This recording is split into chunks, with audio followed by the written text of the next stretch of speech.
Hi Zev, okay, moving along. In Avodah Zarah, we're going to try to finish Perik Aleph today and learn Mishnayos Ches and Tes.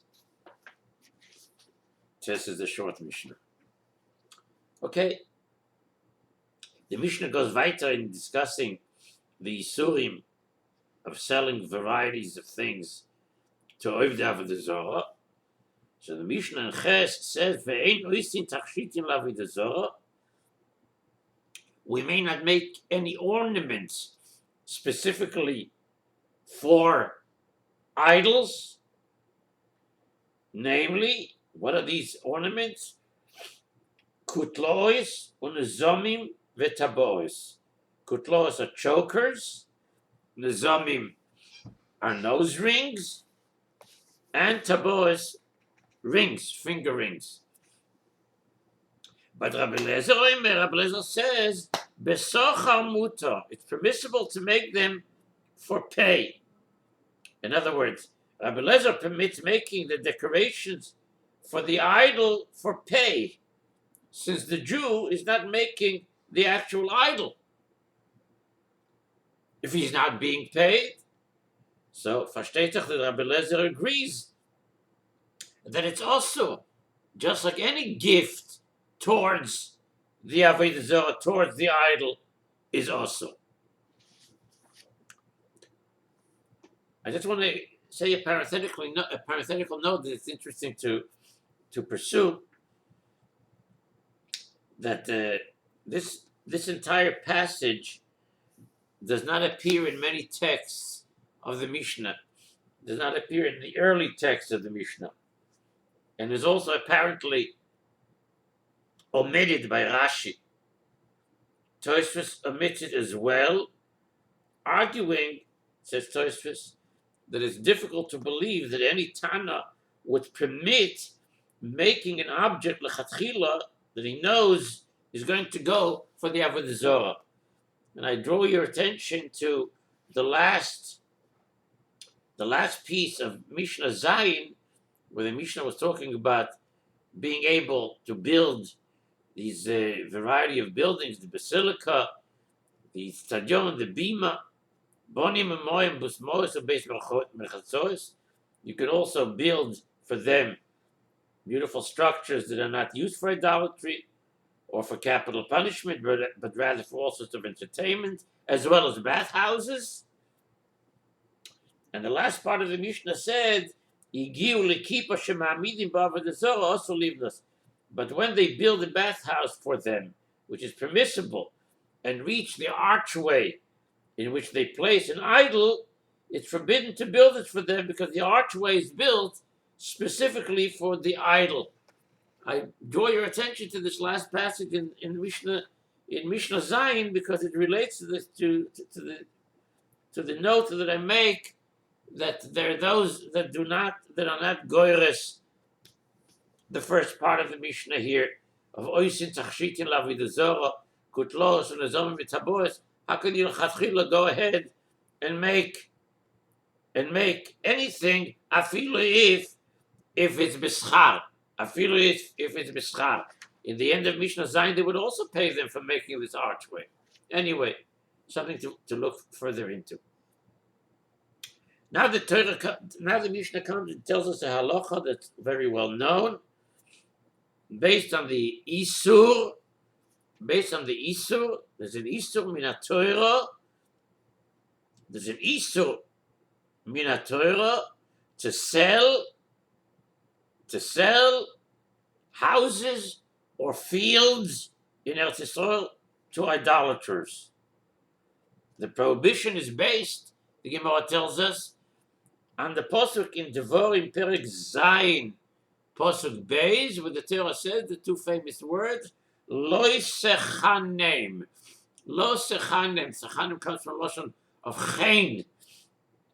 Literally, you shall not show them meaning the idolaters, any chen, any favor, anything special, which the Gemara expounds to mean that lo sechanim also relates to the word chanaya. Chanaya in modern Hebrew is parking, but chanaya means you cannot give them anything that plucks them down, that puts them down. When you go to a chanaya, you put your car down in this spot. Spot number B52 is your spot.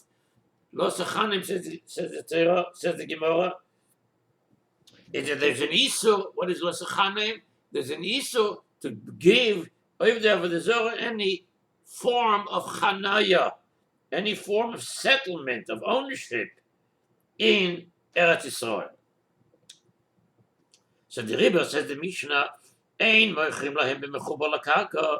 We may not sell to idolaters anything which is attached to the ground, that is a plant or a tree, or even produce that has not yet been harvested.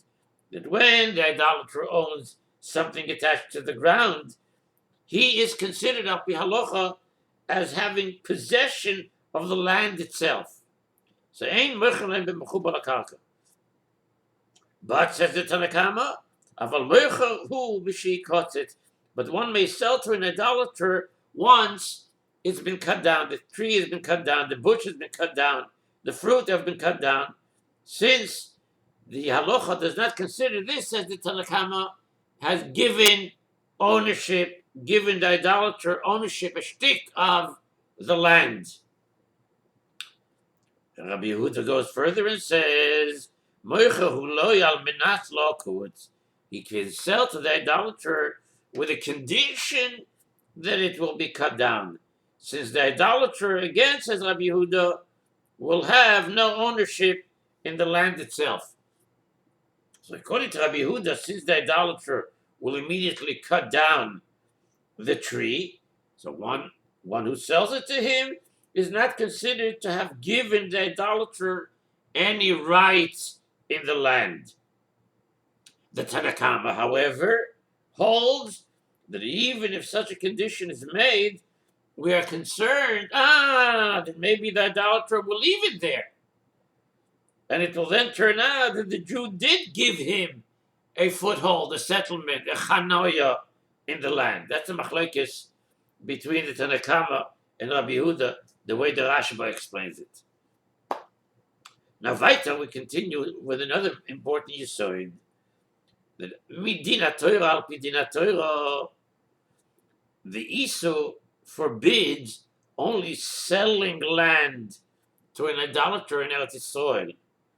We may, however, rent him land in Eretz Yisrael, and we may rent and sell him land outside of Eretz Yisrael. The Chachomim, however, decreed, the Chachomim made a gezerah that some of these transactions are also.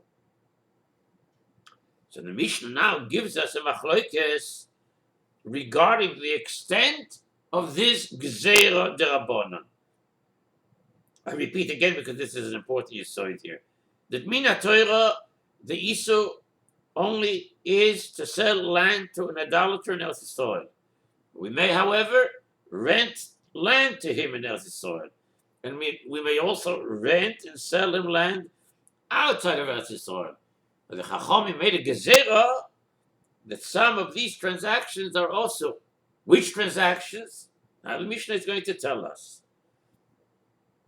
So the Mishnah goes weiter and says, Ein maskirin lahem batim be'eretz Yisrael. We may not rent, lahaskir, to rent. We may not rent houses in Eretz Yisrael to idolaters. So that we should not come to violate the Isur D'Oraisa against selling them land in Eretz Yisrael. Look at the Rav. The Rav says it in 5-6 words. Ein maskirin lahem batim, says the Tanakama. We can't rent houses to them. Why can't you rent it to them? I thought the Isur D'Oraisa is only to sell them. No, says the Tanakama. The Chachomim, Midoraisa, Minatorah, it's only also to sell. But the Chachomim made a gezerah. The Chachomim made a gezerah that you're also not allowed to rent houses to them in Eretz Yisrael. Gezerah or to mechira. We're afraid that if you rent, so then okay, you're already making a deal. Blah, blah, blah. The guy comes and says, "Oh, I like the place." You sell it to them. Gzeira mishum mechira, which is the Surah Deoraisa. That's also Minatorah. So the Tanakama says, "En maskirin leim batim be'eretz Yisrael, ve'in tzorich leim sodos," and it goes without saying that we may not rent any fields to them in Eretz Yisrael. Why it goes without saying? Why ve'in tzorich leim sodos? Versteht sich, Avada. It doesn't need to be said that you can't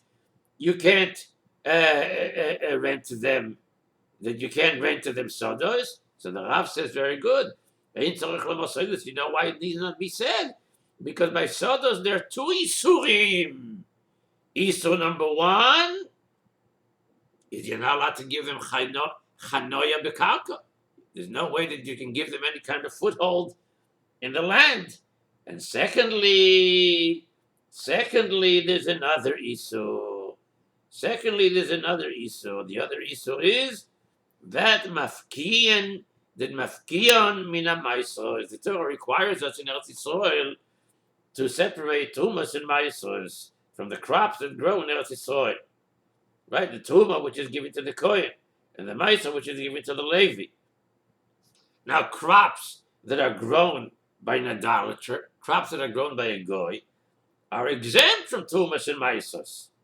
And therefore, besides the general isur d'oraisa against selling land in Eretz Yisrael to idolaters, mishum chanoya, you shouldn't give them chanoya in the land, l'sechanem. But the Chachamim also extended weiter the isur.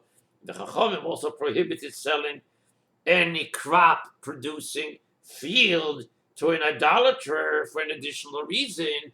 The additional reason being that it would take away the obligation to separate tumas and ma'isros. Ve'in tzorich leima sodos. However, says the Mishnah weiter, in Syria, however, maskirin lahem batim in Syria, we may rent them houses, because the Chachamim did not apply the same stringencies to the territory of Syria as they did to Eretz Yisrael. What is this Syria about? We saw in the previous Mishnah that since this Tana holds that Syria was sanctified, it is biblically prohibited to sell land in Syria to an idolater, just like in Eretz Yisrael. Where does the whole Syria sugya come in? Through the Syria was located in what today is considered the northern part of modern Syria, along the banks of the Euphrates River. This land was conquered by Melech David, who made it part of Eretz Yisrael. So this Tana holds that through King David's conquest of Syria, it became Mekudash. It attained the kedusha of Eretz Yisrael. Nevertheless, its kedusha is not as great, is not as absolute as that of Eretz Yisrael Gufa. And therefore, while selling houses to idolaters, either in Eretz Yisrael or Syria, is also Minatorah. The Chachamim, however, were goizer not to rent houses to idolaters only in Eretz Yisrael and not Syria. So therefore, with Syria, maskirin and batim, avalos sodos, but we may not rent them fields in Syria. So again, so that we not come to sell fields to them there, and again, be concerned about violating the two Yisurim. Since all lands outside of Eretz Yisrael and Syria, all lands outside of Eretz Yisrael and Syria have no Kedusha. So the Isur Deoraisa against selling land to an idolater does not apply there. And similarly, the Isur against causing a field to become exempt from Tumas and Ma'isros applies only in Eretz Yisrael and Syria, where the crops are subject to these requirements. And therefore the Chachamim did not prohibit selling houses or renting fields in other lands. However, they did prohibit selling fields even outside of Eretz Yisrael because they were concerned that this would lead to selling fields in Eretz Yisrael, which is again subject to the two Isurim, A, of the Isur D'Oraisa of selling the land, Chanoya B'Karka, and second to be mafkia from Isoris. Let's repeat again. Vein tzarech lamar sodos. But ubisuria maskirin lehem batim, aval lo sodos. Ubechutz la'aretz, but in other lands outside of Eretz Yisrael, moichrim lehem batim, umaskirin sodos. We may sell houses and rent fields to them. Divrei Rab Meir. These are the words of Rab Meir. A more lenient view is that of Rabbi Yossi. Rabbi Yossi oimer be'Eretz Yisrael maskirin lehem batim. In Eretz Yisrael, we may rent to them houses. Because even if someone were to sell a house in Eretz Yisrael to an idolater, he would violate only one Isur, not two. Rabbi Yossi holds that even in Eretz Yisrael, the concern that we might come to violate a single prohibition was not enough of a reason to enact a decree. Because we're concerned that maybe he'll come to an Isur, there is no reason, says Rabbi Yossi, for the Chachamim to make such a gzera. And therefore, says Rabbi Yossi, it is permissible to rent a house to an idolater in Eretz Yisrael. Rabbi Yossi Eretz Yisrael maskirim lahem batim, aval lo sodos. But you can't rent them fields so that we not come to sell them fields and violate two prohibitions. Oh, there, he says, there is a strong enough reason to make a gezerah. Why is there in fields yes of a reason to make a gezerah? Because there we would be over to Isurim if we go ahead and sell them the land. Therefore, make sure that doesn't happen by not being maskir them sados. Where it's in Syria, says Rabbi Yossi, ubesuria mochim batim umaskirin sodis. In Syria, we may both sell houses and rent fields to them. Ubechutz la'aretz, but in other lands outside of Eretz Yisrael, mochim elu ve'elu, we may sell them both these and those, which means both houses and fields, because in these more distant lands, the Chachamim were not concerned that allowing people to sell houses and fields would result in selling houses and fields in Eretz Yisrael to idolaters. Now, continuing the discussion of the previous Mishnah, the next Mishnah limits the cases in which it is permissible to rent houses to idolaters. Says the Mishnah Tes, Af b'mokem shamu lahaskir, even in places where the Chachamim said that it is permissible to rent houses to idolaters, that is, any place outside of Eretz Yisrael, including Syria, according to Rab Meir, and even in Eretz Yisrael, according to Rabbi Yossi. So, even in places where the Chachamim said it is permissible to rent houses to idolaters, lo lebeis dira amru. They did not say that it is permissible to rent the house as a place to live. Why not? What? So he's going to live? The teretz is because an idolater who rents the house as a residence, he's going to live there normally, like his normal lifestyle. So he would bring idols into the house. And since the house belongs to the Jew, the balabos is the Jew, the idolater is only maskir, is only renting. So since the house belongs to the Jew, so if he would rent this house as a residence, he therefore perforce understands that it's inevitable that the Ovid Avodah Zarah would bring Avodah Zarah into the house. He would bring his idols into it. And since the house belongs to the Jew, he's the balabos, it is also. Why? Shenemar, because the pasuk says in Devarim Perek Zayin, pasuk Chavav, Veloi Sovi Toyevo El Bisecha. Very well-known pasuk. You may not bring into Eva into your house. You may not bring in an abomination to Eva. It's an abomination. That is to say, what is the abomination? The abomination is the idol. Is the Avodah Zarah. You may not bring an abomination, which in this case is the idol, into your house. The pasuk prohibits a Jew from bringing idols or even allowing someone else to bring idols into his house. And therefore, a Jew may not rent a house as a residence to an idolater, since the idolater will likely bring in his idols. Af b'mokem she'omru lahaskir, you can be maskir under certain circumstances, but not for lebeis dira. Favos, mipnei shu machnis etich avodah zarah, and therefore it's also shenemar lo yisavi tzarev el bisecha. Ubekol mokem lo yaskir lo yisaber chatz, mipnei shehi nikres al shemoi. And everywhere, whether one may rent a place to an idolater comes up in an entirely different area of halacha as well.